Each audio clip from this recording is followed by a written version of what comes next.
Hello guys, কেমন আছো তোমরা সবাই? আশা করি অনেক ভালো আছো। আমিও খুব ভালো আছি। আর আজকে একটা নতুন ব্লগ নিয়ে চলে এসেছি।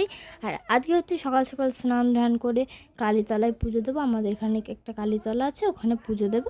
তার জন্য সকাল সকাল স্নান করে ফেলেছি। স্নান করে দিদি সকালে উঠে ফুল টুল তুলে নিয়েছে।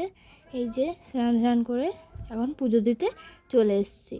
দিদি ঘরটার মুছে নিয়েছে। আর এই যে আমরা পুজো দিতে চলে এসেছি।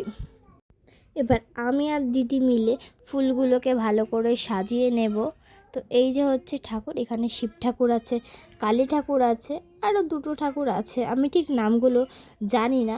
তো এই যে হচ্ছে মন্দিরটা, এই যে ঠাকুরগুলো তোমরা যদি জেনে থাকো অবশ্যই কমেন্ট করে জানাবে।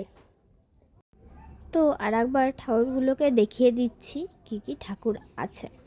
তো তারপরে আমি এখন শিবের মাথায় জলটা ঢেলে নেব। এখানে একটা বড় শিব আর একটা ছোট শিব আছে, ওখানেই আমি জল ঢালছিলাম।